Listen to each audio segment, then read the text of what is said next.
तुला शिकवीन चांगला धडा. 30 जानेवारी प्रोममध्ये इरा अक्षराला म्हणते, हे पत्र आलंय बहुतेक तुझं. अक्षरा म्हणते, बघू. इकडे भुवनेश्वरी म्हणते, अधिपती तुमच्यासाठी पत्र आलं. बघा काय ते. अधिपती पॅकेट फोडतो, त्यामधून चिठ्ठी काढतो आणि वाचायला लागतो. आता त्याचा चेहराच पडतो. विद्या म्हणते, अक्षरा काय ग? अक्षरा म्हणते, आई बघते आ. ती सोफ्यावर बसते आणि पॅकेट फोडते. त्यामध्ये एक पेपर निघतो. अक्षरा वाचायला लागते आणि तिच्या डोळ्यातून घळाघळा पाणी व्हायला लागतं. अधिपती वाचतो. ती अक्षराची चिठ्ठी असते. त्यामध्ये असतं, अधिपती आईसाहेब आईसाहेब करण्यात तुमचा सगळा दिवस जात होता. पण घरातील वातावरण बघून मला कसं तरी व्हायला लागलं होतं. खूप मोठ्याने बोलणं, सतत भांडण, ह्या सगळ्याचा मला खूप कंटाळा आला होता. असं वाटत होतं हळूहळू परिस्थिती बदलेल. पण परिस्थिती अजूनच बिघडत गेली आणि मला माहेरी यावं लागलं. आणि माहेरी आल्यानंतर मला विचार करायला वेळ मिळाला. अधिपती ऑलरेडी खूप उशीर झाला. आता आपण आपल्या नात्याचा थोडा सिरियसली विचार करूया. अधिपती, मी आपलं नातं आयुष्यभर निभावू शकते. पण मला खूप दिवसापासून तुम्हाला एक गोष्ट सांगायची आहे.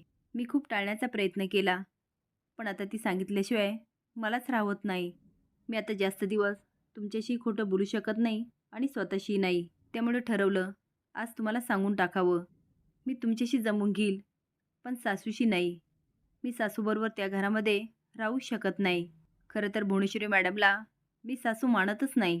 अधिपती वाचत असतो आणि भुवनेश्वरी त्याच्याकडे बघून स्माईल करत असते. इकडे अक्षरा चिठ्ठी वाचते. अधिपतीने लिहिलेलं असतं, तुम्ही यायच्या पहिले आमच्या आयुष्यात फक्त आईसाहेब होत्या. तुम्ही आल्या असं वाटलं, आयुष्य खूप सुंदर झालं. मग तुम्ही जे जे सांगत गेल्या ते ते आम्ही करत गेलो. काय चूक काय बरोबर याचा कधीच विचार केला नाही.